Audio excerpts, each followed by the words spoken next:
ní bí ọjọ́ bíi mélòó kan sẹ́yìn náà lọ̀rọ̀ kan ti ń fò káàkiri láàrin olóyè Sunday Adéyẹmọ Ìgbòho, bàbá Alado àti ọ̀gbẹ́ni tí wọ́n ń pè ní funny thinker. So kí wá ló ṣẹlẹ̀ gangan? Kí ni tó bí awuyewuye? Kí ló lóyè Sunday Adéyẹmọ Ìgbòho ṣe? Wọ́n ló threaten àwọn something of such. Mo wá ní kápábì káyàbì dùn. Ṣé tí wọ́n ló ṣẹlẹ̀ tó bá ṣẹlẹ̀ bẹ́ẹ̀ kí ló fa sábàbí? So ni mo wá ní kí wọ́n bẹ́ẹ̀ yẹn mi sọ̀rọ̀. So now ẹ bá mi pín program yìí kálíbà rí nǹkan tá a fẹ́ sọ dáadáa. Ẹ má bínú o.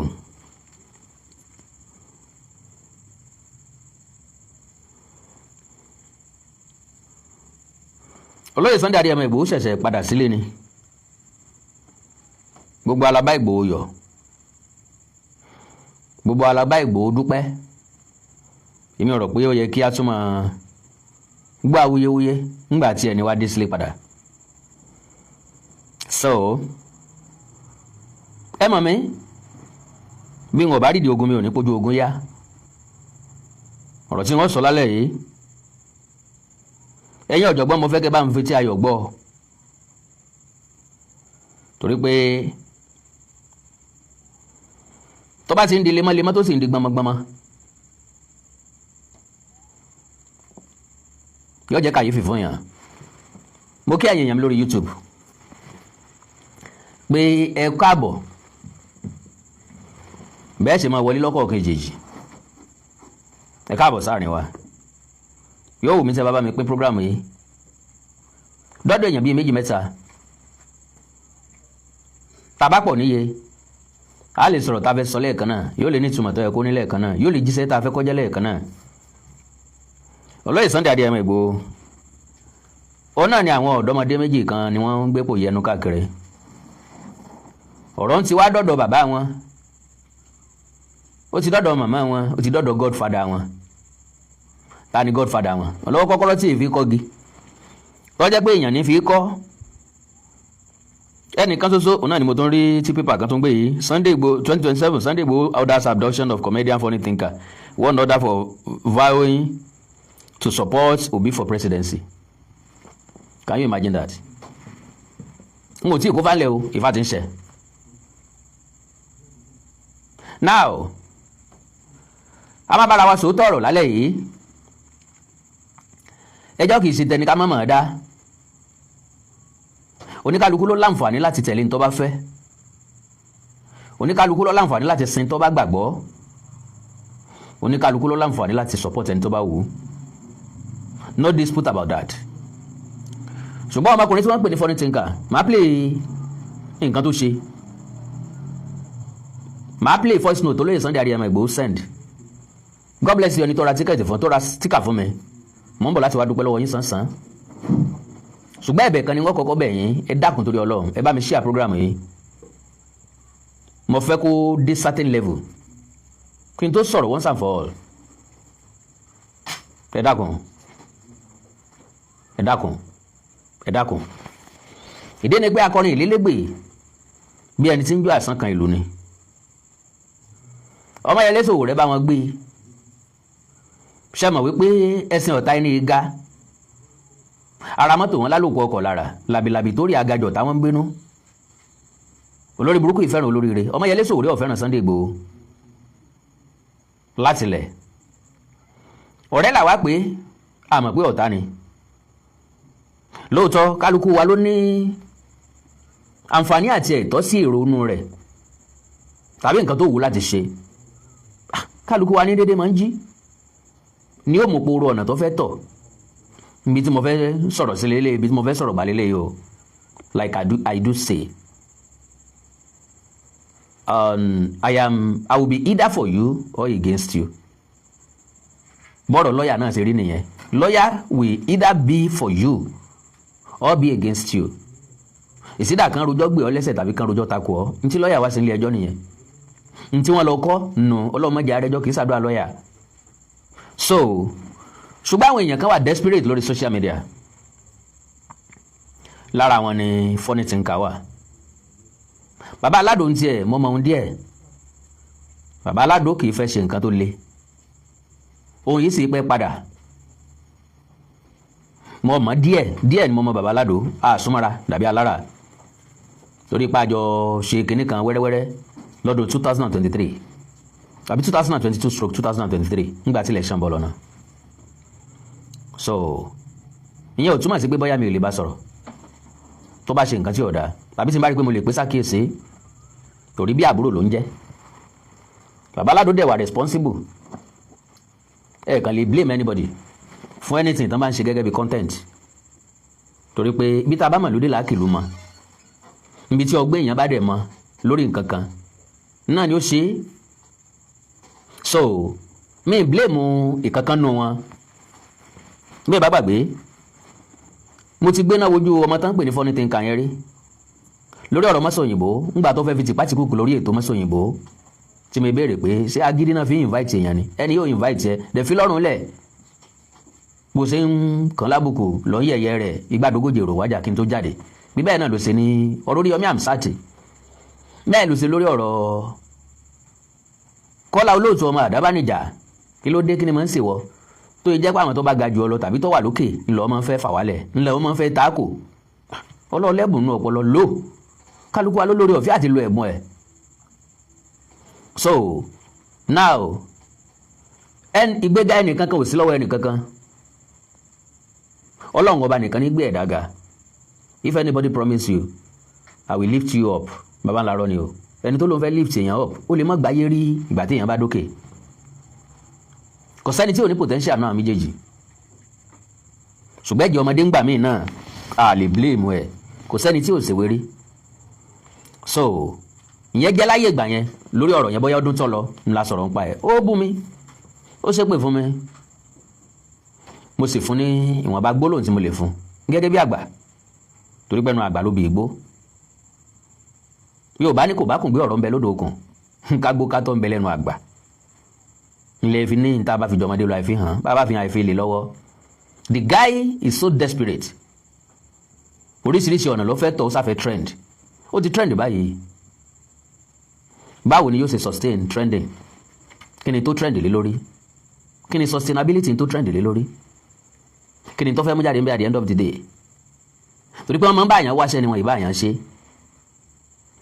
Ọmọ Funny Thinker tó ń sọ̀rọ̀ yìí ti sọ̀rọ̀ dáadáa nípa olóyè Sunday Adéyẹmọ Ìgbòho rí torí ọ̀rọ̀ Sunday Ìgbòho náà ló ṣe kọlu ọmọ Àdábánijà olóyè Kọ́lá Olóòtú tiwa tóyè ní ọ̀rọ̀ sí Kọ́lá Olóòtú ń béèrè lọ́wọ́ Sunday Ìgbòho bí ìgbà téèyàn fẹ́ kóyàn sí wàhálà ní igbádogójì èrò wájà on control ẹni tó ti tó wú bí lọ́mọ. ẹ̀rí pé náà ní sọ nínú fídíò tí wọ́n play fún yín tó sọ wípé òun correct Sunday Ìgbòho ni ń bá Sunday Ìgbòho sọ̀rọ̀ bí ẹni pé ń correct ọmọ ẹ̀. You can share your opinion on anything. You cannot mandate your opinion on anybody. Okay o alájà ń lòsù àrè rọ̀bọ̀ àjẹpọ̀ ọmọ jẹ́ ní kéégún ọlọ dẹ́rùbá eégún débì ọ̀pàjẹ́ kílẹ̀sẹ̀ tí eégún dá tájẹ́ ọ̀dá àbí kílẹ̀sẹ̀ tájẹ́ dá téégún ọ̀dá wọn méjèèjì jọ pa àyàn ni. Now n ò ní fẹ́ ká lo àmì fàágùn Sahara Reporter nìkan kọ́ ló gbé ọ̀rọ̀ yìí ntí kálukú wọn sọ ni pé Ìgbòho threaten Funny Thinker yóò wá wò mí gẹ́gẹ́ bí abiyamọ kẹ́ bá ń gbójú ayọ̀ sókè ṣé lóòótọ́ ni olóyè Sunday Adéyẹmọ Ìgbòho threaten Funny Thinker àti bàbá Alado torí mo wo fídíò níbi tí màmá Alado ti bẹ̀rẹ̀ sí ní kúnlẹ̀ tí wọ́n ń bẹ olóyè Sunday Adéyẹmọ Ìgbòho àwọn ọba ti délé wọn o tí màmá yẹn ń sunkún wọ̀rọ̀ mọ́mí wa ọ̀rọ̀ ẹ̀ ò le tó bẹ́ẹ̀ ṣe mú o Funny Thinker ló escalate nǹkan tí ó yẹ kó escalate òun ló elaborate tí ó yẹ kó elaborate òun ló exaggerate tí ó yẹ kó exaggerate torí pé ó rí gẹ́gẹ́ bí avenue láti trend òun ti wá gbàgbé wípé lóòótọ́ ni alábòsí a máa kọ́lé alábòsí a máa lówó alábòsí a máa kó ọlá àtọ̀làjọ alábòsí a máa lókìkí kò sẹ́ni tó sọ pé alábòsí ò kí ń lókìkí ìgbẹ̀yìn àti àtúbọ̀tán alábòsí nìkan lèmi ò lè sọ. òye yé mi pé Funny Thinker ó láǹfààní láti wo ohun tí mò ń sọ yìí. ẹ̀yin tẹ́ bá dẹ̀ mọ̀ bí wọ́n ṣe táàgì yẹn bá mi táàgì ẹ̀. ìpè ní máa ń sẹ́fẹ̀ mi, èébú ni máa ń bò mí, èébú ọ̀dẹ̀ so.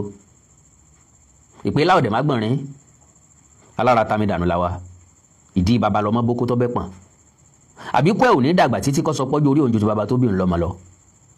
kò sẹ́ni tí ò trend rí nínú wa, kò sẹ́ni tí ò trend forever. ìmọ̀ wa ní síbò náà ti trend rí. ọmọ kan ti dé o, Gbénga Adébóyè ni o, bí Gbénga Adébóyè ló ṣe rí ìgbàdógójì wọ́n wí bẹ́ẹ̀ fáwa náà ńgbà táwa náà dé. wọ́n ti sọ bẹ́ẹ̀ fọ́pọ̀lọpọ̀ èèyàn. kọ́kọ́ béèrè lọ́wọ́ rẹ̀ pé gbogbo àwọn tán sọ pé replica Gbénga Adébóyè ni Gbénga Adébóyè di secondary, Gbénga Adébóyè ti padà jí o, ńbo ni wọ́n wà lónìí. They were nowhere to be found because alala ló ní àlá. Gbénga Adébóyè will always remain Gbénga Adébóyè. ó ti kú ni o, ó wà láyé ni o, torí pé ní rèéṣẹ́ ni Gbénga Adébóyè. bó bá kọ̀ tó lòun òfin gbámọ́ eléyìí tó ti fín ilẹ̀ òun ayé ó sì mọ̀ jẹ́ títí ayé. ibẹ̀ nǹkan ni mò ń lọ. ibi tí mò ń lọ ni ọ̀rọ̀ ti wá di tó lóye Sunday Adéyẹmọ Ìgbòho. ohun tí Funny Thinker fọ́n ta ńlọ́kù táwọn èèyàn ń fọ́n káàkiri, wọ́n á bẹ̀rẹ̀ sí ní drag Àdìsá ọmọ Aládìkún, wọ́n ń drag Ìgbòho káàkiri. ṣé gbàgbé Ìgbòho kìí ṣe sọ̀rọ̀sọ̀rọ̀, kò dẹ̀ sí nínú wa tí kìí bínú. bàbá wa bínú, reaction wa lẹ́yìn ìbínú ni máa ń yàtọ̀. now ẹni tó ń kọ nǹkan pé Funny Thinker did nothing wrong, ẹ má bínú sẹ, ẹ má bínú mà o, ẹ ókun làákàyè yín sí ní tèmi fẹ́ sọ. tí Funny Thinker ọba ṣe tí ọba ṣe tí ọ̀dà, ẹ sí làákàyè yín sílẹ̀, ẹ jẹ́ kémi ó bẹ́ẹ̀ dẹ̀ mi jálẹ̀ kẹ́ tó mọ̀ pé ẹ̀ẹ́dẹ́gbẹ̀ta ni àbẹ́ ẹ̀ẹ́dẹ́gbẹ̀rin. ìkálẹ̀ ìròjọ́ ìkàkọ́ ni ọ̀dà. Funny Thinker ò ṣe nǹkan kan, pàámù jáde ní ìsìn bóyá ó ṣe nǹkan àbí ó ṣe nǹkan. so ohun tí Sahara Reporter gbé jáde lórí ọ̀rọ̀ Sunday Igboho máa débẹ̀, ṣùgbọ́n ẹja kọ́kọ́ gbọ́ ní tí Funny Thinker ṣe síta, because ẹnìkan sọ wípé Funny Thinker did nothing wrong. majority wa Ọlọ́run yóò kẹ́ wa pẹ̀lú ọpọlọ àti làákàyè wa, pẹ̀lú ronú wa. now ẹ tẹ́tí ayọ̀ ẹ bá ń gbọ́. ẹ kú dédé àsìkò ẹ̀yìn alára wa. ẹnìkan ló fi ohùn sọwọ́ sí agbọ̀n kan sílẹ̀ ní mi láìpẹ́ yìí. ẹni tí wọ́n ń pè kì í ṣe pé ẹnìkan ló fi sọwọ́ sí ọ, ẹni tí wọ́n ń pè ní Adébàsí ẹ ńlọlọ́yè Sunday Adéyẹmọ Ìgbòho send the first note sí, because ẹni ọmọ àti wáyé ọlọ́dún gbẹ́gún, ẹni ọmọ àti wáyé olóòrùn ni ọmọ àti lọ́rẹ̀, ẹni tó mú ìmọ̀ Sunday Igboho nìyẹn, ẹni tó jẹ́ kẹ́ ilé ìsìnkú lóye Sunday Igboho nìyẹn. ara nǹkan tí mo dẹ̀ ń sọ fẹ́ gbọ̀n náà nìyẹn pé gbogbo èèyàn náà máa ń kó mọ́ra àtàjà àtẹ̀ràn. àwọn tí wọ́n máa ń kó mọ́ra náà padà máa ń gé wọn jẹ lẹ́yìn. gbogbo èèyàn pátápátá ewúrẹ́ Ìgbòho ọ̀mọ́lé olódì, tó bá ti rí ọlọ́ni ó ti dàbúrò rẹ̀, tó bá ti rí ọlọ́ni ó ti dọmọ ẹ̀, bó bá ti rí ọlọ́ni ó ti dẹbí ẹ̀. bí ṣe ṣe nǹkan tiẹ̀ náà nù, bóyá náà lọ́lọ́run fi ń kó yọ, who knows. sọ ẹjá farabalẹ̀ gbọ́ nǹkan tí Funny Thinker sọ. mi ò wá láti wá dá lẹ́bi, mo sì tún wá láti wá dá lẹ́bi.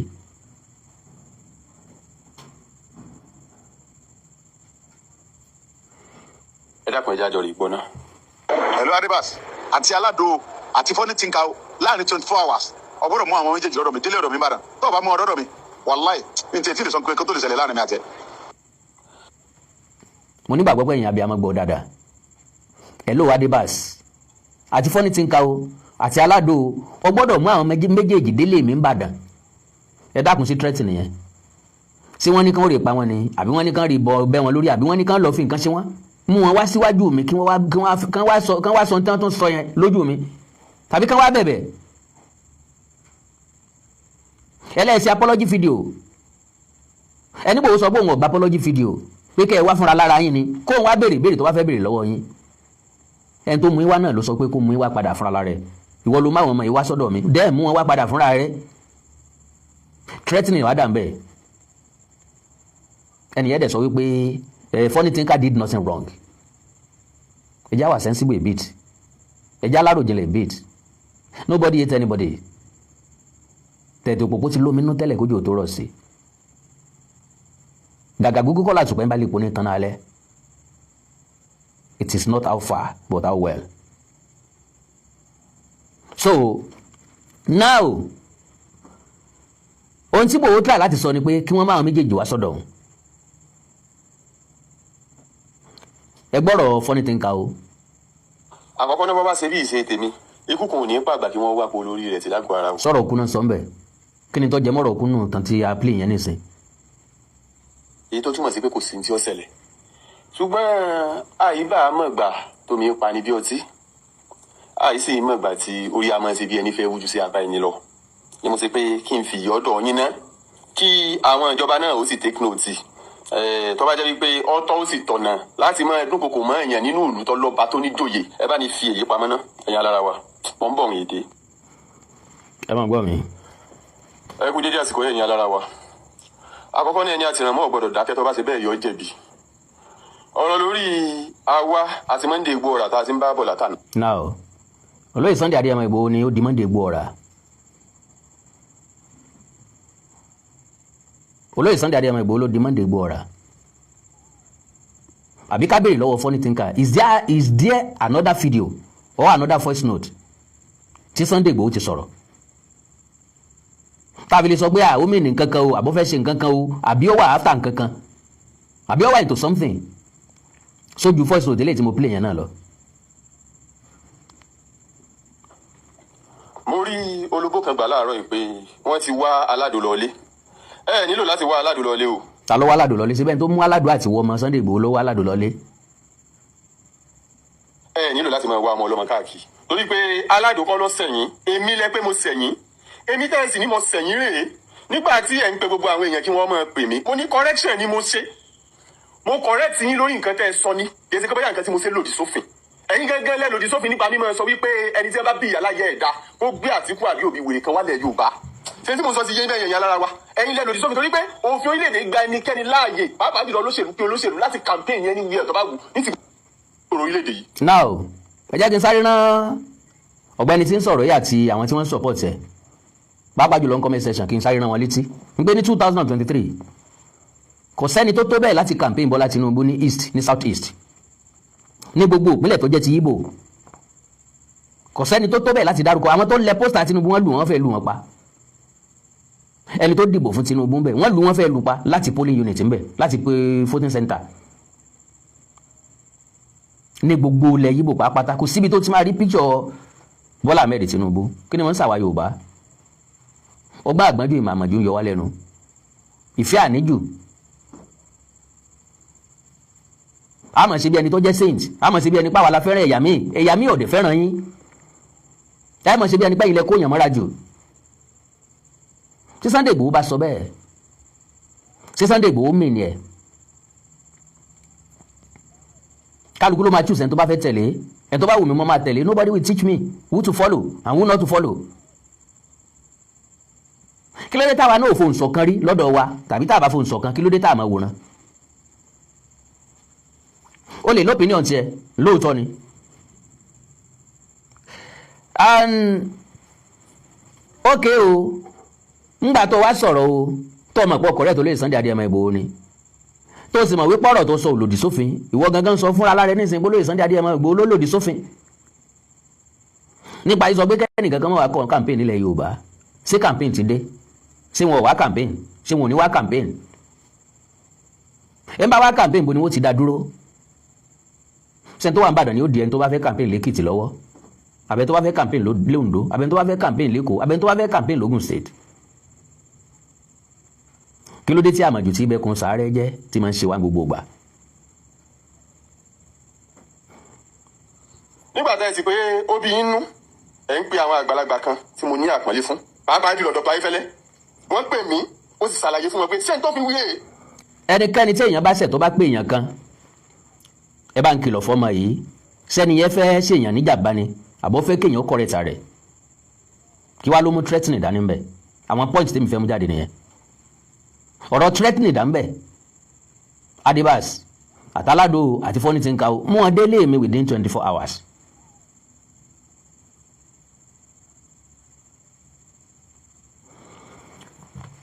mo fẹ́ wo ẹnìkan sọ nǹkan kan bẹ̀ yẹn ní comment section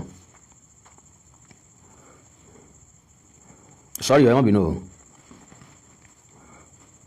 wọ́n ní pé kí n kàn ṣe fọ́nrán ìdí rẹ̀ bẹ́ẹ̀ pé ọ̀rọ̀ wọn tán bẹ́ẹ̀ bí ẹ ṣe ń pè mí láládùn náà ń pè mí níjọ́ náà bẹ́ẹ̀ bá wo fọ́nrán ìdí rẹ̀ bẹ́ẹ̀ ń dáadáa kì í ṣe pé bá mo ṣèdí rẹ̀ bẹ́ẹ̀ tààrà o torí pé mi ò lòdì sí òfin orílẹ̀-èdè yìí mo kàn correct yín ni and then bẹ́ẹ̀ bá wo fọ́nrán dáadáa ẹni tí Alado wa bá mi mo wà níjọ́ yẹn ni mo wà ní location kan ní Alado tí wàá bá mi tó ń bẹ̀rẹ̀ pé kí n jọ kí n ṣe fọ́nrán yẹn wọ́n ti ń dúró lé lọ́rùn tèmi wọ́n kàn ń pè oníṣẹ́jú ìṣẹ́jú tí wọ́n ń dúnkokò mọ́ ìgbà kan àwo kan wọ́n wá ṣe fọ́nrán yẹn ọ̀wá tó bẹ́ẹ̀ bí ọjọ́ 6 létà ni Alado wa tó wá sọ fún mi pé wọ́n láwọn ò bá fọ́nrán.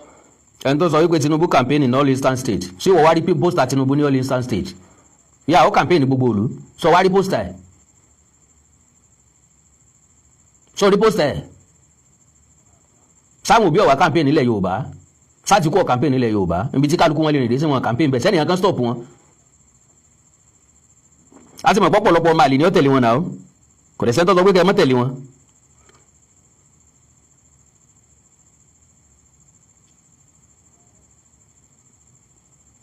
You can't hear my language. Local language mi. Ẹ̀rí nǹkan nísìn, bàbá don't let us not be tribalistic. But àwọn ẹ̀yà mi lè wà tribalistic tó bá ti jẹ́ yín. Wọ́n lè sọ pé wọ́n máa lọ dà yín sókun ni. Wọ́n lè sọ pé àwọn bàbá yín ọ̀mọ́ ṣe náwó. Wọ́n lè sọ pé tẹ́ bá ti talẹ̀ tẹ́ talé bàbá yín. Ọtí lẹ́fowó ẹ̀ mu. Obìnrin lẹ́fowó ẹ̀ gbé. Àwọn èèyàn mi ń ṣègbé.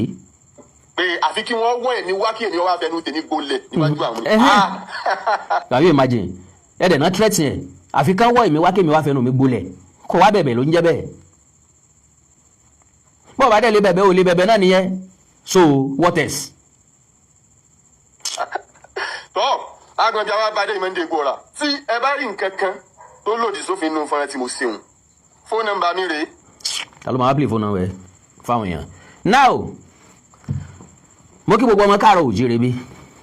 Number 1 ẹ jẹ́ kí n sáré correct impression kan. Láàrin ìṣẹ́jú kan ọ̀rẹ́ máa ń dọ̀tá o. Láàrin ìṣẹ́jú kan ọ̀tá máa ń dọ̀rẹ́.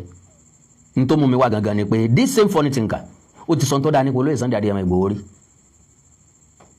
Ṣùgbọ́n tẹ́ bá wò dáadáa látọdún tó lọ sọ́dún yìí the way bó ṣe ń àtàkì Adébáyọ̀ Adélábù Pẹ̀nkẹ́lẹ́ Mẹ́sì ọlágbára pọ̀ o kó tiẹ̀ tó di pọ̀rọ̀ ọ̀nà rírà dáradára kí wọ́n tó máa pe léyìn ní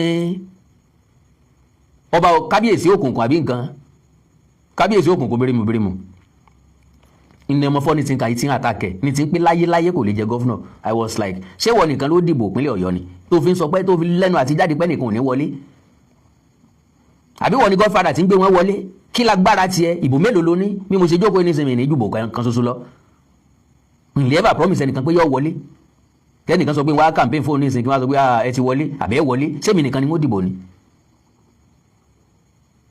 Now ẹ̀já gbọ́ nǹkan tí Sahara Reporter report tó gbé jáde. Sahara Reporter ni godfather funny thinker báyìí because ayé o ń bọ̀ o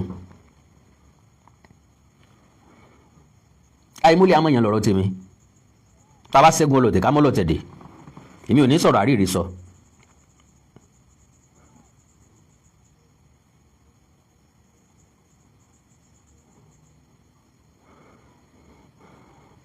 ibi kan lélẹ́yìí tí funny thinker tó ti comment sí post Ọmọyẹlé Sowore.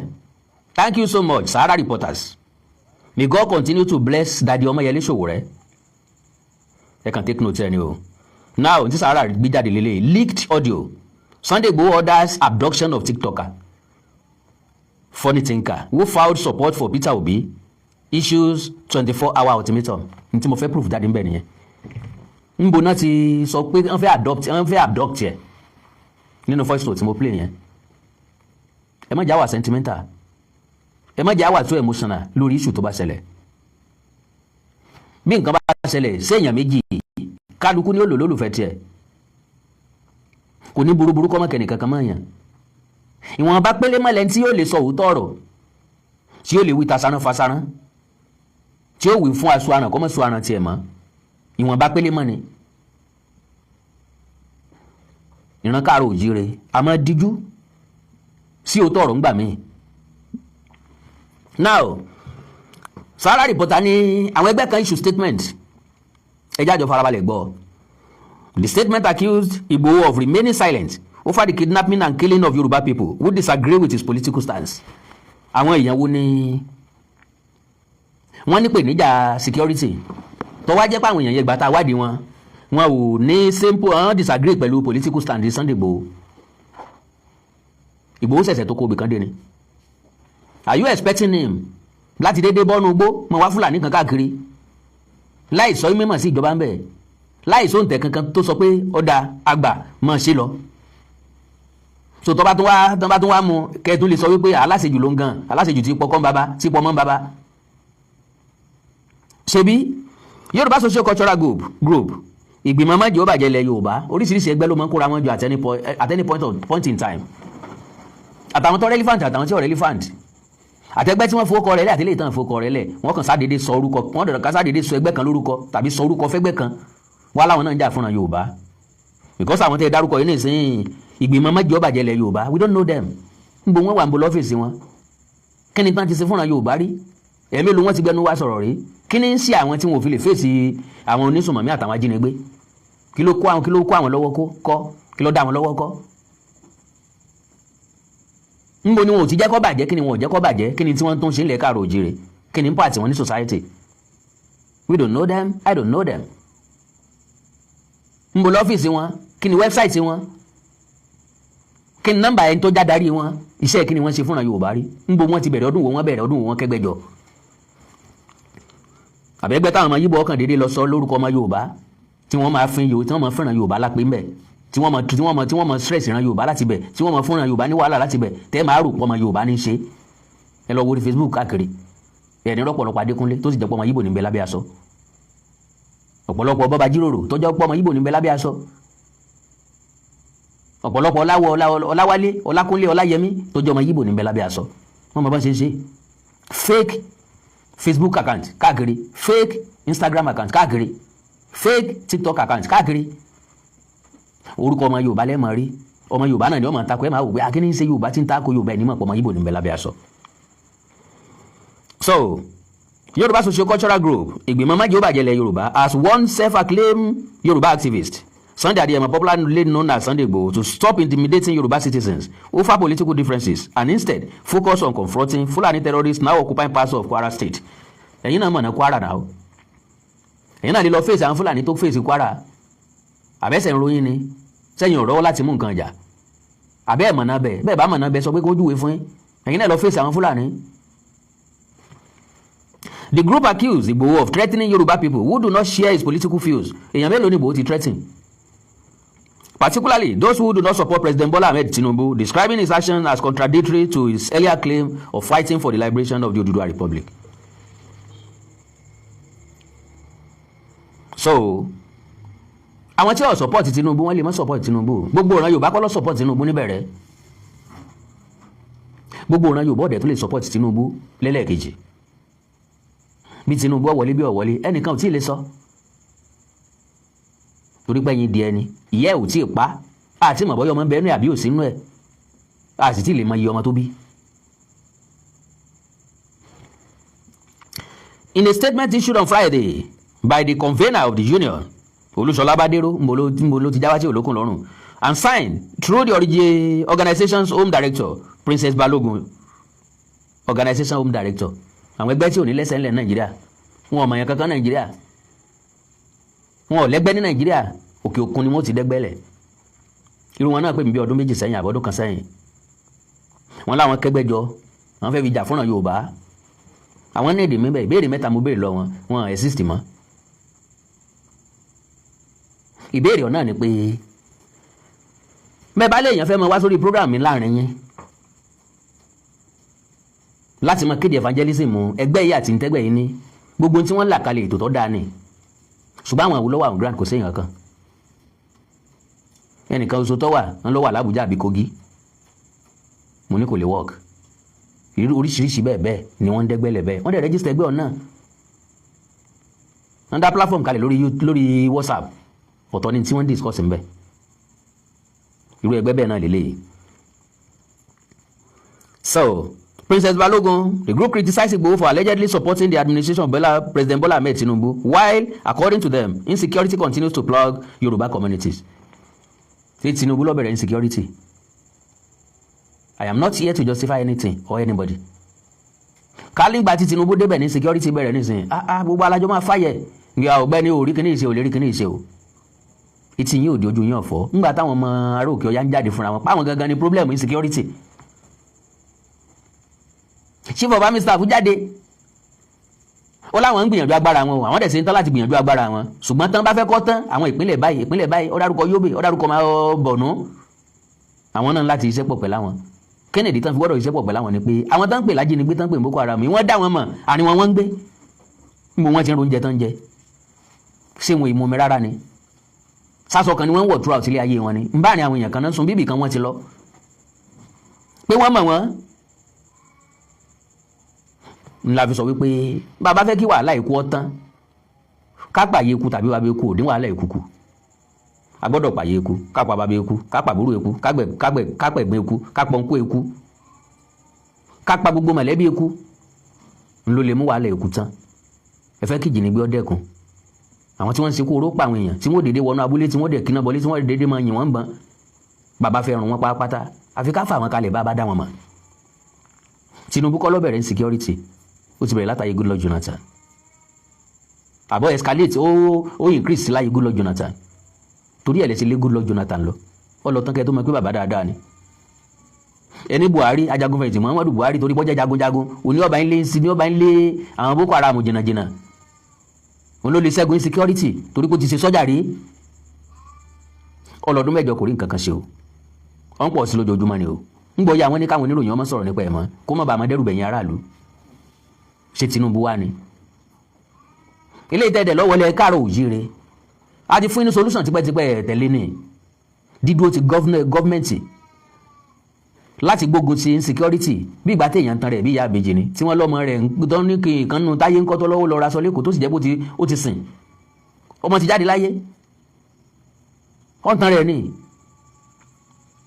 ìwọ̀nba níjọba máa ṣe nínú insecurity àwa fúnra lára wa la lè ṣe lè tó pọ̀ ó wà very very unfortunate ńgbà tán dá àmọ̀tẹ́kùn kalẹ̀ àmọ̀ pé ń dùn gbòòrò làmọ̀tẹ́kùn wọ́n máa gbé inú igbó lásán ibi wọ́n máa gbé torí inú igbó ló yẹ kí wọ́n wà torí insecurity ni wọ́n fi dá àmọ̀tẹ́kùn kalẹ̀ ó wà very very unfortunate ó jẹ́ nǹkan tó surprise wa pé pati la ti ń rí wọn onínáwó ni wọ́n lókùn tí wọ́n ń gáìdì káàkiri àmọ̀tẹ́kùn tá la dálẹ̀ fún insecurity.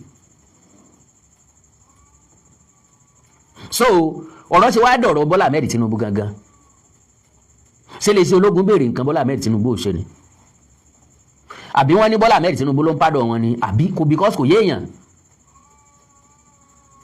gbogbo ìjọba ló fèèlì wa kì í ṣe Bọ́lá Ahmed Tinubu nìkan ló fèèlì wa gbogbo gọ́ọ̀mẹ̀ntì pátá ló fèèlì wa wó fúlẹ̀ kò sí nǹkan tá a fẹ́ fi jọ́ọ̀jì tá a fẹ́ fi vindicate Bọ́lá Ahmed Tinubu kó ṣe dáadáa kò tíì sí because ọmọ tó kú lọ́fà yẹ ìfadíkàlẹ̀ pọ̀n ká ní gbogbo nǹkan rọ̀ṣọ̀mù bí Bọ́lá Tinubu ṣe débẹ̀ á lẹ́nu ọ̀rọ̀ àwa gan náà ò tí ì lẹ́nu ọ̀rọ̀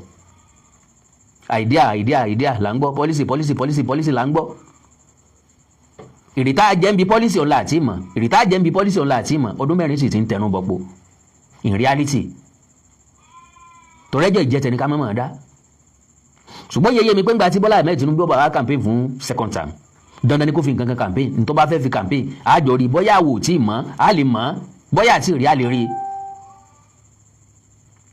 so nípa pé táyé fẹ́ dìbò Kẹ́hìndé ò fẹ́ dìbò àbí táyé fẹ́ campaign Kẹ́hìndé ò fẹ́ campaign ẹjọ́ dìgbà náà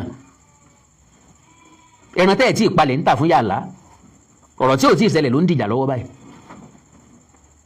ńgbà ọ̀rẹ́ méjì jọ lọ gbọ́ ọdẹ wọ́n dẹ̀gbẹ́dẹ̀gbẹ́ wọn ò tí ì rí nǹkan kan pa wọn á ní bá a ṣe dúró yìí ká sì rí gàlà kan nísìnyí kéèyàn ó kó bọ́ fún kóò àpín dọ́gbandọ́gba ni o n ó mú tán kan ìwọ náà máa pa kan tàbí mo ní ìdí owó ìwọ náà ní ìdí owó ìyá kìnnì kan lálọ́ tà fún onímọ̀ ń tẹran ẹ̀gbẹ́ fún mú ń jẹ lọ́wọ́ adìẹ ẹ̀ ń bá yìnbọn ní ògbórí irọ́ ni àjọ pín ni irọ́ ni ẹ̀ ń tọ́ bá yìnbọn ní ògbórí ẹ̀ wá bẹ̀rẹ̀ sí í dìmú oríṣiríṣi àwọn èèyàn wá ń bá wọn bẹ̀. kí ló ṣẹlẹ̀ ó ní ọ sọ pé ya àlá látàgbọ̀nrín fún ni èmi sọ wípé a pín dọ́gbandọ́gba ni ó wá ní àlè pín dọ́gbandọ́gba àwọn yẹn wá ní ó dáná ẹgbẹ́ àgbọ̀nrín ọ̀hún jáde ẹjẹ́ bá ń pín ní ìsìn dọ́gbandọ́gba wá ní àti ìpa torí yín dàrú ni òbí ọ̀ campaign àsìkò campaign ò tí ì dé ẹjọ́ ó déná kí lẹ́ ń jà á lẹ̀ fún kí ni interest yín nínú ẹ̀ ó túmọ̀ sí pé ẹ fẹ́ follow Peter Obi fine interest ti ní o kò sẹ́ni tó lè change ẹ̀ pé kẹ́ ẹ mọ́ tẹ̀lé but ẹjọ́ dìgbà náà ná lọ́dọ̀ mi ẹnikẹ́ni tó bá defend ẹ̀yà mi against ìran Yorùbá mi ní sọ orúkọ tí mo fẹ́ pè wọ́n, mi rí wọn gẹ́gẹ́ bí full blood Yorùbá man or full blood Yorùbá woman. Mo rí wọn gẹ́gẹ́ bí ìsídà kó jẹ́ pé ẹ̀yà yẹn ni ìyá wọn tàbí ẹ̀yà yẹn bàbá wọn, wọ́n kàn bí orúkọ Yorùbá ni, tàbí kàn bí wọn sílẹ̀ Yorùbá, tàbí kó jẹ́ pé ẹ̀yà yẹn ló ń fún wọn lóúnjẹ, bóyá ti jẹ àti mu wọn ọwọ́ ẹ̀yà yẹn ló wà. Because mi rí bí tí èyí ó ti kọ̀dí síta tí ó sì máa tọ̀ sínú ilé. Àwọn èèyàn kan wà tán bí lè pe táwọn lè fi train ní kí n kàn máa against ẹ̀ǹtẹ̀ bá support, kan sáà dédé máa against èèyàn unnecessarily. Ntí fọ́ni tí n ka fi máa jáde pé Sunday Igboho lẹ́tọ̀ọ́ láti sọ bẹ́ẹ̀ nǹkan kan, ó lẹ́tọ̀ọ́ láti sọ bẹ́ẹ̀ lóòótọ́, fọ́ni tí n ka lẹ́tọ̀ọ́ láti sọ bẹ́ẹ̀. Ìjẹ́ ọmọlúwàbí bẹ̀ ǹjọ́ hàn lára ẹ̀, ìjẹ́ ọmọlúwàbí ǹjọ́ hàn lára ẹ̀. Ṣé lóòótọ́ ló fẹ́ràn àwọn èèyàn yẹn? Ṣé lóòótọ́ ló fẹ́ tẹ̀lé Peter Obi? Ó free, that is your own interest, and so shall it be. You are old enough to know what is good or bad. So àwọn ẹgbẹ́ tí wọ́n ní wọ́n ń sọ̀rọ̀ yìí káwọn náà ó ṣe máa pọ̀ díẹ̀ kán kóra wọn jáde kán kásọ gánrùn kán ní ìsún Kwara kí wọ́n lọ bá wọn ní sùmọ̀mí jà. Ìgbà náà látò mọ̀ wípé wọ́n ń jà fúnra Yorùbá. It is very, they said and I quote, it is very, very unfortunate that the self-acclaimed Yoruba activist who publicly claim is fighting for the emancipation of the Oduduwa Republic and who once opposed Tinubu's presidential ambitions is the same person now supporting Tinubu and threatening those who oppose Tinubu's ambition for a second term. Sunday Igboho did not threaten anybody. Ó ṣe pé ìfẹ́ tó bá ní kó wọ́n máa support Tinubu ni òun náà ní right. Ìjọba kan ló wá ransack ilé ẹ̀, ìjọba kan ló sọdá lárìnkiri, ìjọba kan ló gbalé lọ́wọ́ ẹ̀ ní òjò orí lẹ́sùn ní òjò orí ọ̀dẹ̀ gbé, ìjọba kan ló bà nǹkan ní ẹ̀jẹ̀, ìjọba kan ló pààyàn sínú ilé ẹ̀, ìjọba kan ló sọ dèrò àtìpó lẹ́yìn odi, ìjọba kan ló jẹ́ kí wọ́n sọ sẹ́wọ̀n, ìjọba mi dẹ̀dẹ̀ ọ̀dẹ̀ tú sílẹ̀ táwa ni kó tẹ̀lé, ṣé ìjọba tó sọ sẹ́wọ̀n ni àbí ìjọba tó support tó fààyè gba òmìnira rẹ̀. Ngbẹ̀yìn Yorùbá lẹ́ni tó bá gbani kalẹ̀ lójú ogun lọ́yà wárí fún bí gbanigbani. Ẹ̀yin lẹ́lẹ́ ilé tó bá gbàyàn sílẹ̀ lọ́jọ́ ọ̀ràn lọ́jà sátọ̀ gẹ́gẹ́ bí olùgbèjà, ẹni tá a bá rẹni tó gbẹ̀mí ẹni là nínú dààmú dààbò ẹ lọ́tọ́ ó sì yẹ lẹ́ni tá a lè pé bọ́. Kí wá ló dé tẹ tí wọ́n ń complain? Àwọn ẹgbẹ́ dáadáa tán kóra wọn jọ yìí kí ló dé tí wọ́n ń complain? Àwọn ẹgbẹ́ tí ò ní túmọ̀ tó jẹ́ pé jọ́ bá ṣẹlẹ̀ náà máa ń fi press statement síta, àwọn ẹgbẹ́ tí ò ní physical office, ẹgbẹ́ tí ò wà relevant, ẹgbẹ́ tá a mọ̀, ẹgbẹ́ tí ò ní party kankan lẹ̀ káàró òjìire. Láìjọ́ tán ti kóra wọn jọ sí classroom ẹyọ kan náà kọ́ sí school kan wípé ilé ìwé ti bàjẹ́ tán o ẹja kọ́ classroom kan bẹ̀ gbogbo bẹ́gbẹ̀ ṣe láwọn tó. Ṣùgbọ́n wọ́n fẹ́ àtẹ̀jáde ta wọ́n sanwó fún Sahara Reporter kó bá wọn publish ẹ̀, because no newspaper outlet will publish your view for free, they will pay. Wọ́n bá sàtìlẹ̀ dá séjì díẹ̀ jọ láàrin ara wọn wọ́n á kó fún newspaper outlet ẹ bá wa publish ẹ̀. Wọ́n bá tẹ bá sì ti rí náà Sahara Reporter ló gbé jáde. So ẹni ó bá wù kálukú ló lè tẹ̀lé o. According to the group, Igboho has recently issued warnings that no politician should be allowed to campaign in Southwest region. A move is described as intimidation and attempt to suppress political opposition. Lóòótọ́ lolóyè Sunday Adéyẹmọ Igboho sọ bẹ́ẹ̀. Àwa tá a dẹ̀ lè sọ fún wọn náà sọ fún wọn wípé ẹnì kankan ò lẹ́tọ̀ọ́ bí tí ìwò kọ́ mọ wípé ẹ̀dá kan ò gbọ́dọ̀ campaign níbi kankan. Lódì wọn àfẹ́ nìkankan wípé ibilẹ̀ gbọ́dọ̀ dé ibilẹ̀ gbọ́dọ̀ dé until tá a bá jọ jẹ́ Nàìjíríà mọ́. Every blessed Nigeria citizen have every right to campaign at anywhere. Ntẹ́mi ọ̀fẹ́ tí n fẹ́ gbọ́ nípa ọmọ Yíbò gbà kò tí ì dìbò nípínlẹ̀ Ọ̀yọ́. Ntí ìfẹ́ gbọ́ nípa ọmọ Yíbò gbé àpótí ìdìbò nípínlẹ̀ Ọ̀ṣun, ọmọ Yíbò gbé àpótí ìdìbò nípínlẹ̀ Èkìtì àbí ìpínlẹ̀ Oǹdó àbí ìpínlẹ̀ Ògùn àbí ìpínlẹ̀ Èkó. Ẹyọ kan tèmi ò fẹ́ gbọ́ nìyẹn. Wọ́n lè campaign wọnú igbó, wọ́n lè campaign wọnú ọ̀dàn, wọ́n lè campaign wọnú iná bí ó bá wọn kàn máa campaign lọ. Etí Yorùbá ò di, ojú Yorùbá ò fọ́.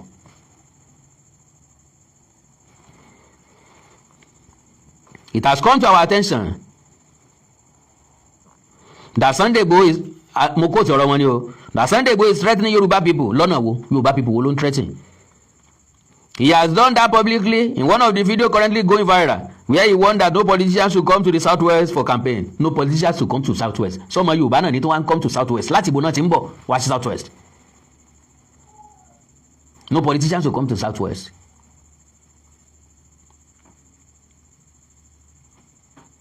Sọmọ eléṣòwò rẹ tó tún gbégbá òṣèlú ni ó fẹ́ di president àbí Ọlọ́run sì débẹ̀. The union also referenced a voice note circulating online in which Igboho allegedly threatened a social media personality. So gbogbo ani social media personality.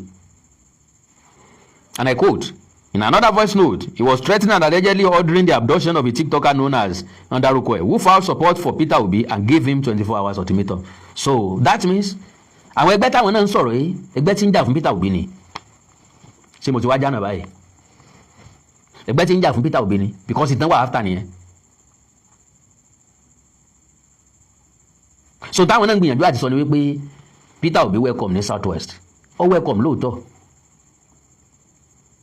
Àjọ mọ̀ pé Peter Obi ò níbi tí ń lọ. Bọ́lọ́ bá sì wà fẹ́ bá ń ṣe kí Peter Obi ó wá jà rẹ̀ ká wá wàrà tí ó dá. Ṣùgbọ́n kó jẹ́ Bọ́lá Ahmed Tinubu ṣe second term tán. Tó bá parí ọdún mẹ́jọ tiẹ̀ ẹ̀tọ́ ni. Ọdún tó bá tó kànràn Yorùbá ká máa jọ ràn.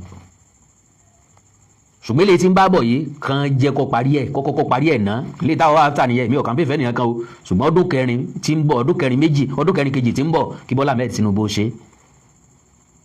Ọmọ ẹni òsèlú bẹ̀rẹ̀ sí ní ọ̀rọ̀ tèmi kákúlẹ̀ kẹsí ìjọba ẹlòmẹ́. Mi rí kankan náà àwọn tí ń pariwo yìí àwọn olè tí ń pariwo yìí tí wọ́n ní tó wà lórí Bọ́lá Tinubu lọ́pọ̀lọ́. Majority ara wọn náà ni wọn ò jẹ́ kí ìjọba ìwórí nǹkan kan ní ò jẹ́ kí ó tì ṣàṣeyọrí láwọn ibi tó ti yẹ kó ṣàṣeyọrí.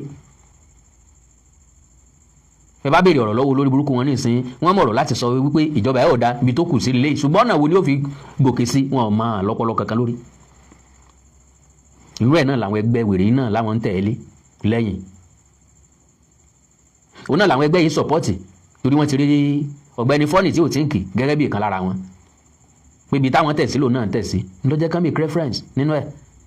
Kò sí threatening statement nínú tó lóye Sunday Adéyẹmọ Ìgbòho sọ. Ẹ mú wá síwájú mi kó wá fẹnu gbolẹ̀. Eléyìí ò tí ì pọ̀jù olóyè Sunday Ìgbòho lọ láti sọ.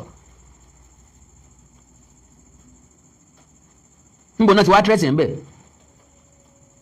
So the group said, okay, file support Peter Obi and gave him a 24 hours ultimatum. Ìgbìmọ̀ má jẹ́ kó bàjẹ́ ilẹ̀ Yorùbá said. Ìgbìmọ̀ má jẹ́ kó bàjẹ́ ilẹ̀ Yorùbá said. Kí lọ́pọlọ tí ń bẹ lórí àwọn tán pera wọn gbìmọ̀ ọ̀hún. Náà láwọn jẹ́ gbìmọ̀ má jẹ́ ó bàjẹ́. Ṣé ilé ayé wọn ò bàjẹ́? Ṣé ìdílé wọn ò bàjẹ́? Ṣé bí wọn ò bàjẹ́? Ṣé gbèsè ayé àwọn ọmọ wọn dá? Kí wá ni wọ́n ń gbìyànjú pé kó má bàjẹ́? Kí ni iṣẹ́ tí wọ́n ṣe? Afẹ́mọṣẹ́ táwọn ẹgbẹ́ yìí ṣe kí wọ́n lì sí ẹ̀ jáde fún wa. Impact wọn ní society, impact wọn nílẹ̀ Yorùbá, nílẹ̀ Káàárọ̀ Oòjíire lénìí. Ìgbìmọ̀ má jẹ́ ó bàjẹ́ yìí. Àbí ìgbìmọ̀ jẹ́ ó bàjẹ́, ìgbìmọ̀ tó ń bà á jẹ́ gangan. Ìṣọ̀wọ́ àwọn tán kóra wọn jọ láti ba nǹkan jẹ́ láti dà nǹkan rú.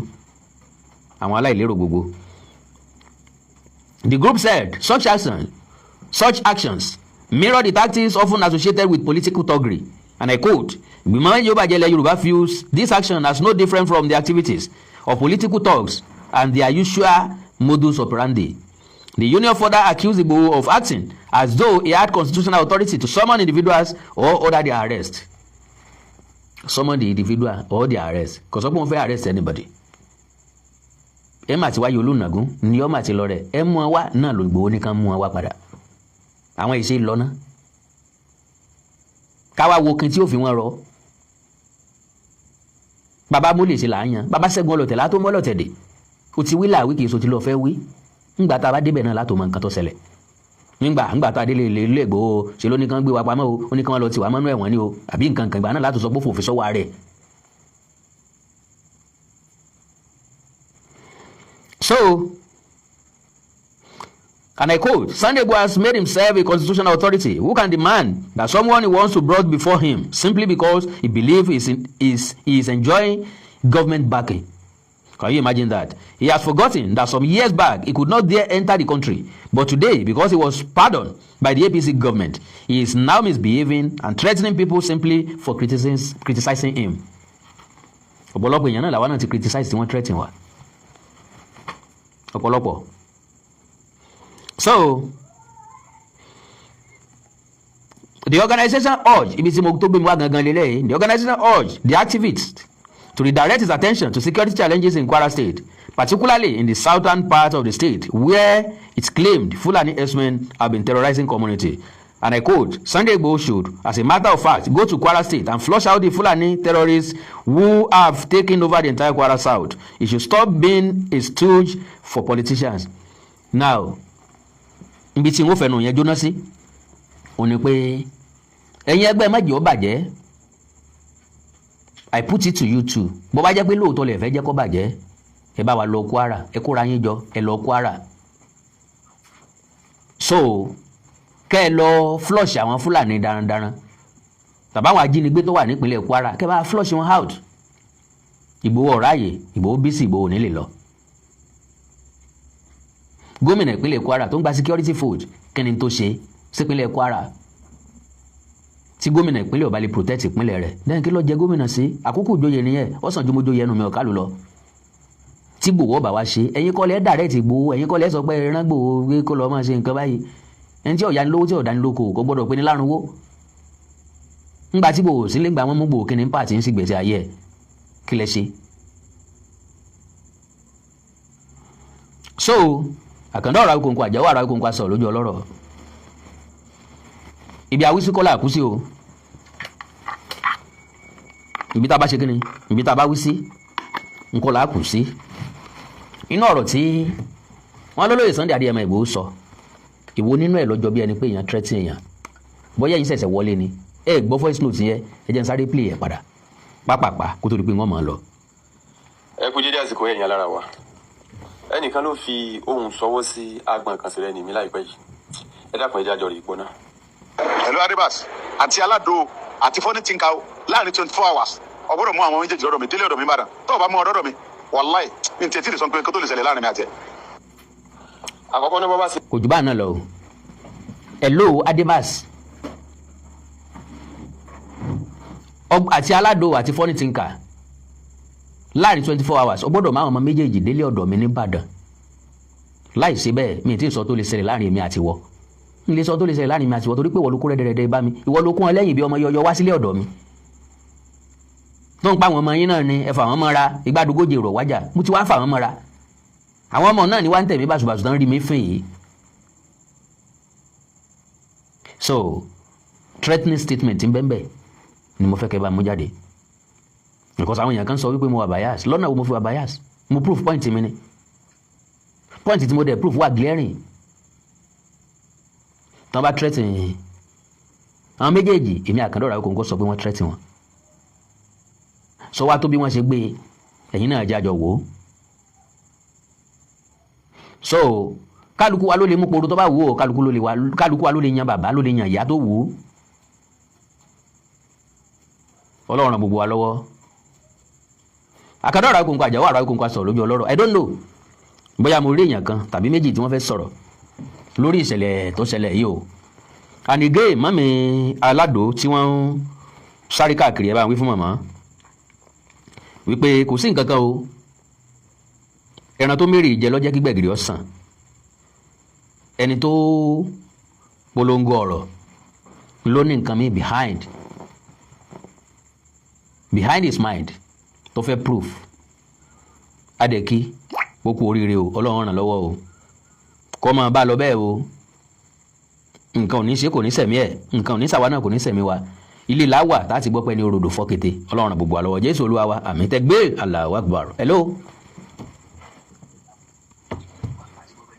Hello. Ọlọ́run ràn gbogbo wa lọ́wọ́. Jésù Olúwa wa, àmín. Tẹ̀gbé Allahu Akbar. Hello. Hello. Ẹ máa kó òun bí tẹ́ ti ń gbọ́ mi yẹn. Okay, hello. Hello Samuel pẹ̀lú báyìí. Ìyá ẹ̀kálẹ̀. Ìkàlẹ̀ sà. Túndé yín náà ní láti UK. Mo mọ̀ pé yìí ni bàbá. Ìyá okay ya.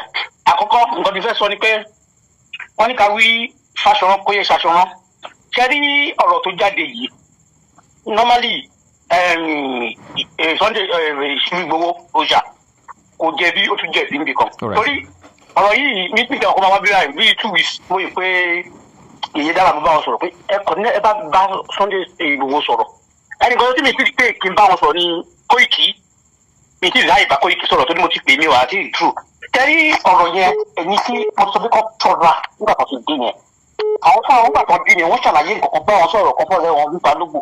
nígbà tó yẹ kí Sunday Igboho ti ṣọ́ra kẹrí ẹni tó dá wa láàyè yìí ni ọ̀rẹ́ wọn tó send message sí gangan because ó ń bá sọ̀rọ̀ gẹ́gẹ́ bí ọ̀rẹ́ ẹni tí tó close mọ́ kẹ́mọ̀ bẹ́ẹ̀ ṣe wá sí yẹn máa lọ́rẹ́ kan tẹ́ pé wọ́n bá yín sọ̀rọ̀ kò ní bẹ́ẹ̀ tó bẹ́ẹ̀ sọ̀rọ̀ bẹ́ẹ̀ gangan ló ṣe rí ìyẹn gan ló gbé kinní yẹn síta ìyẹn ó lọ sí àwọn ọmọ yẹn kò ní kó fún wọn voice yẹn báwọn àwọn wọ́n kó wá sọ́dọ̀ ni wá kó wá sọ ẹnu ọgbọ́lẹ̀ kò yẹ kó send message yẹn sí funny thinker because funny thinker sì ti sọ message yẹn di nǹkan míì then òfò fún ọ̀rẹ́ mọ̀ pé ẹni tó ń ṣọ́ ni ló bẹ kó tún ṣe mistake ok ẹ̀yẹ wo fídíò kan ní ìjẹta èèyàn kan ló tẹ̀sẹ̀ lẹ̀ sí mi náà ní Gani Adams fún ara rẹ̀ ló sọ káàkiri yẹ wọ́n ní kó lọ wá àwọn àyàn 50,000 òun ní ọmọgun bíi fídíò irú àwọn èèyàn bẹ́ẹ̀ ní èèyàn oṣù náà ni wọ́n gbogbo ayé ló tó wo fídíò yẹn ọba wọn ṣẹ̀ṣẹ̀ ń wá 50,000 ọmọ èèyàn àwọn ọ̀tàlẹ̀ máa wà nù ẹ̀ kí ni kàn pẹ̀lú yẹn kí bóun kọ́ náà ní kó lọ wáyàn wá ẹ ti mọ̀ pé ó sọ pé ẹni tó yẹ kó máa ṣọ́ra ní irú ọ̀rẹ́ yẹn tó sẹ́ǹtì ní ẹ̀sìta yẹn tó bá jẹ́ mi ni o máa blọ́ọ̀kì ráì láyé ni kí Sunday Igboho kó dẹ̀ tún kó ẹlẹ̀ kó má sọ nǹkan mọ́ kó má tẹ̀ tá sí wọn mọ́ wọ́n kéré gan sí. ọ̀nà jẹ̀ síra wọn bẹ́ẹ̀ ni. fọ́nì tí kàtí lé Sunday Igboho ló kọ́ ta sí gbogbo èèyàn ta sí kọ́lá lókè ta sí gbogbo èèyàn tó kó fi wọ́n lẹ̀ kóun náà dúró ti tiẹ̀ kó rẹ̀ spẹ̀ tara ẹ̀.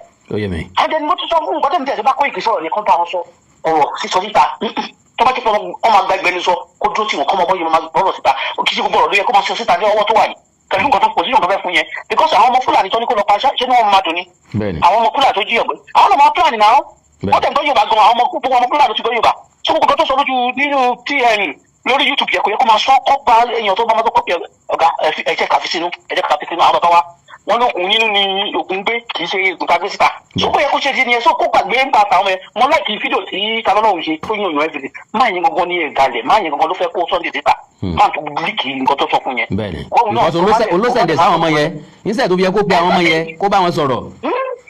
ìyẹn bá sọ̀rọ̀ bí ọ̀rẹ́ pé ókè àwọn ọmọ tó kó wọn àwọn ọ̀sán díẹ̀ tàbí bẹ́ẹ̀ ni wọn ọ̀rọ̀ yìí ń bí mi nù aṣọ rẹ̀ kò yẹ kó tún sẹ́ni mẹ́sẹ̀jì yẹn sí wọn náà. bẹ́ẹ̀ni. ìyẹn ilé ọ̀ká bá wí. God bless you. ìyẹn kọ́kọ́ ní ọ̀tàlẹ̀ ìyẹn ló yẹ ẹ ṣe gan sa. yes sir. ọlọ́run àmín sir. now ẹ jẹ́ sáré fẹ́ nìkan lẹ́sìn bí ó ní did Allah give you 24 hours to appear in Ọ̀yọ́ history blog orí ẹ̀ ti dàrú ṣùgbọ́n wà láyé wà láàyè ńgbà tí bàbá olówó kúta ní kí n dọ̀bálẹ̀ síwájú Aláàfin did I rejected it ó tẹ́ mi lọ́rùn kò tẹ́ mi lọ́rùn mo dọ̀bálẹ̀ síwájú Aláàfin ṣùgbọ́n tó ń sọ̀rọ̀ kó lè mọ̀ pé ó kú ní làákàyè ẹ̀mẹ́tẹ̀fẹ́ bá sọ̀rọ̀ ni mi ò ṣe nǹkan kan kó mọ̀ ní reason mi ìdá ìdédé ṣe nǹkan láyè mi okú lórí okú làákàyè ṣé èmi búya Aláàfin àbí mo fàn pọ̀ rí ẹ̀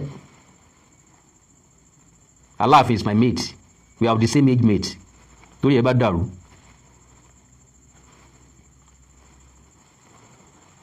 hello.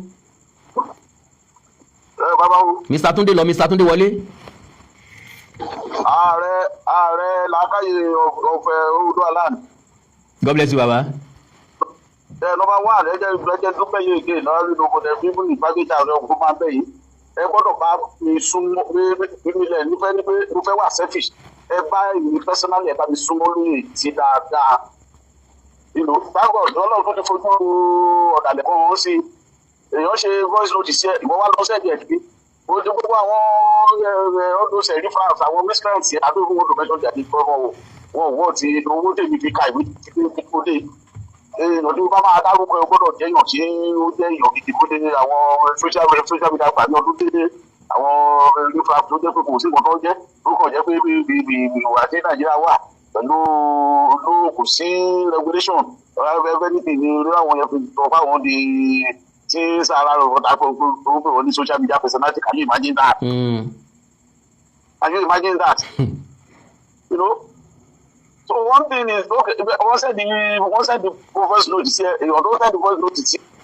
ó tọ̀ sí ẹni. wọ́n wá láàrin òwèrè yẹn àti olóyè lórí ìfisọ́ kókó pé àwọn owó lórí possible ìwọ́n máa sọ pé wọ́n ti fọ́ọ̀kà yìí pé odidi máa fẹ́ tì yẹn. onídàájú fẹ́ǹkẹ́ tó bá fẹ́ gbé àwọn ẹgbẹ́ òkú kí ló fẹ́ sílẹ̀. Bàbá ìgbáyé bàbá olóṣàmọ̀ létí mo mọ bàbá dáadáa ẹgbẹ́ mo wà lára àwọn jọ́nálì tó kọ́va ẹ̀ fún gádì àgbà yẹn. Bàbá bá bẹ̀ tó bá ń ṣe wọ́n lè kó bàbá bá ní kọ́ lọ gbé wá gbé wọ́n dẹ̀ fún wá gbé ẹlẹ́gbàá ti dáadáa wá lóko máa lọ kí ló fẹ́ bá kù. Bàbá sọ̀rọ̀ pé olóyè ò ráyè gbogbo yẹn iṣẹ́ tó wà lẹ́kọjá kò yé wọn iṣẹ́ tó wà lẹ́ẹ̀lú tó wà wájú nílẹ̀ yóò bá bó ṣe nílẹ̀ yóò bá bó ṣe wá sí bá ṣe sọ̀rọ̀ yìí. Mo jẹ́ sọ ara kí àwọn Yorùbá bó bá ṣe wà important tó lédi lédi. Wọ́n bá ti yọ àwọn olórí ayé ọ̀rẹ́ lógan ọ̀rẹ́ àtàwọn gbogbo àwọn bá wà lókù. Ìṣẹ́ President Bọ́lá Tinubu, ìṣẹ́ àwọn bàbá Ọbásanjọ́, àwọn bí àwọn Ṣóyínká. Àwọn yẹn ní kíní. Lẹ́nu pé kó tó ká tó dárúkọ débi mẹ́wàá olóyè ti wà láàrin wọn. So the man is so important to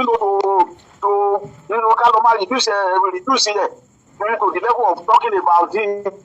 I cannot mention olóyè's name and mention those different names in the same sentence. Kò possible.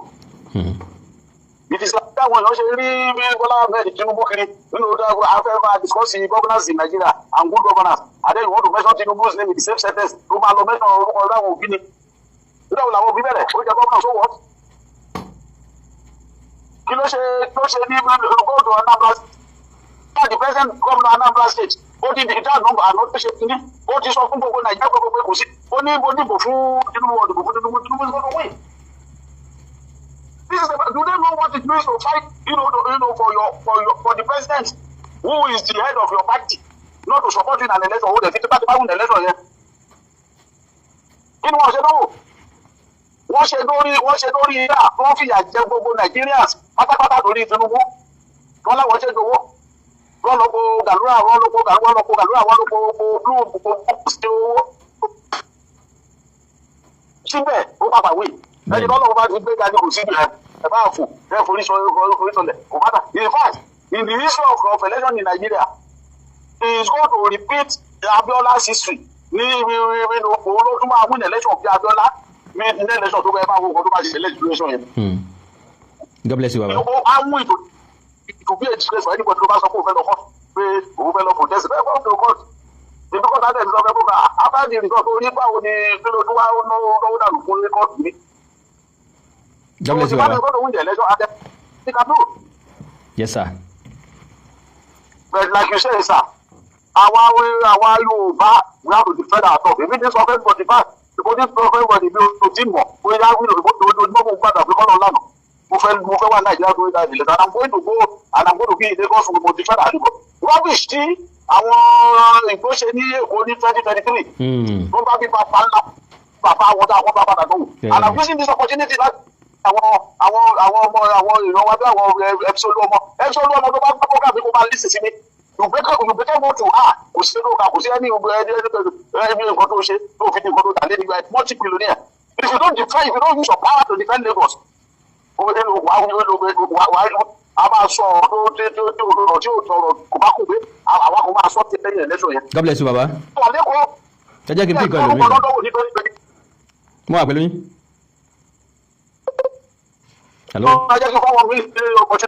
Bẹ́ẹ̀ ni Baba, God bless you, sir. Mr. Adébáyọ̀ tẹ́ bá lè pè padà pápápá kí n píkẹ̀ kí n tó máa lọ. Ẹ̀yin nìkan mo máa píkì bẹ́ẹ̀ yẹn kí n tó máa lọ ẹ jọ̀ọ́ tẹ́ bá lè pè mí padà.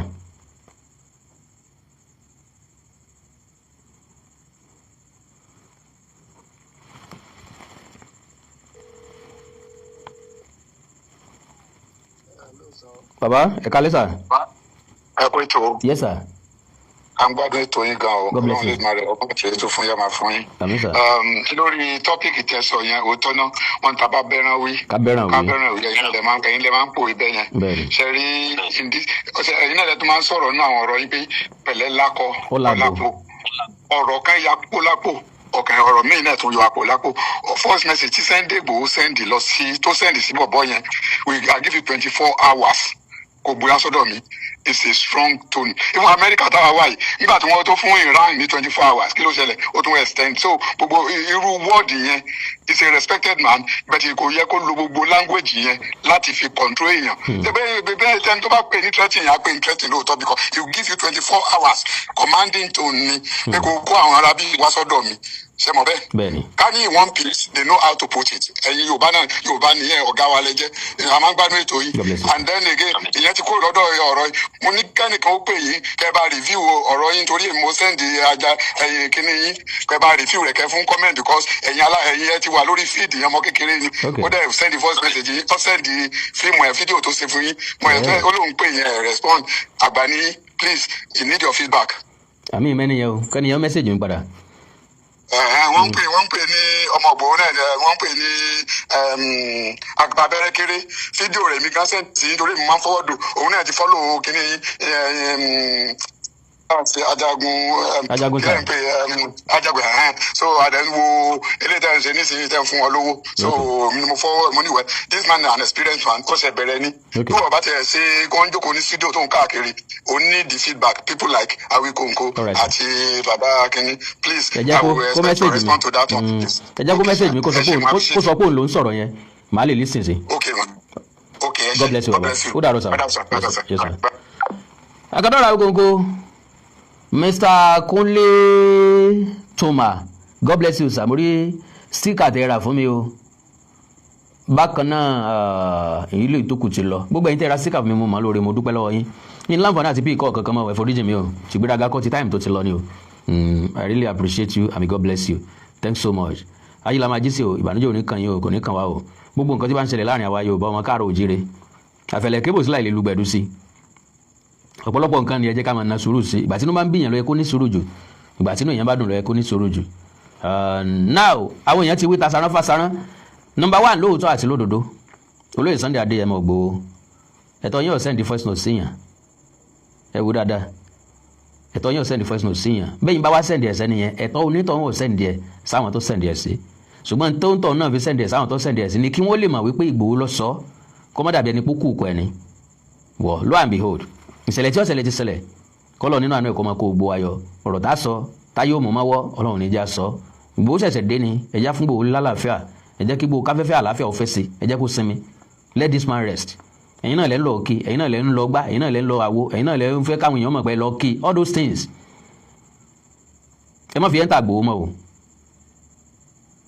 àwọn àrífín yẹn gbọ́dọ̀ stop tìpátìkù kan náà fi ń báyàn ṣe lóòótọ́ ìbí náà ti sọ wípé ẹnìkan ò lè sọ fẹ́nìkan pé kẹ́nìkan mọ́ campaign níbi kankan gbogbo alájọ ní Nàìjíríà ń ló lókìkí àjọ máa gbé Nàìjíríà yìí o ẹnìkan ò ní lọ́fẹ̀ẹ́ nìkan àjọ máa gbé Nàìjíríà yìí o ìbànújẹ́ òní kan yìí kò ní kan bí yín kò ní kan bí wa lágbára Ọlọ́run ẹ like follow page mi lórí Facebook Awikonko TV ẹ subscribe sí YouTube channel mi Awikonko television ẹnìkan pàtàkì Awikonko TV ẹ follow page mi lórí Facebook Awikonko television Nigeria Zoo Republic ẹ̀yin lẹ́mọ̀ owó ẹ̀ tún ti dé o báwọn kan yìí sọ pé zoo ní láti nígbà náà ní o tọ́dẹ̀ tó ń fẹ́ràn lọ́wọ́ ẹ̀ Ọlọ́run yóò bá wa tó Nàìjíríà Ọlọ́run mọ̀ kí orílẹ̀-èdè yìí kó sùn wá bọ̀ because àwọn èèyàn kan níbi tí wọ́n lọ àwa kan níbi tá lọ o eyín níbi tí yọ lọ èrìgì oníbi tí yọ lọ o bẹ́yìn bá yọ èmi lè wù jáde èrìgì oní kò ń bẹ̀ ó wù jáde o kò wù jáde o èrìgì náà láàmú fẹ̀ síta mọ̀ndẹ́mọ̀ndẹ́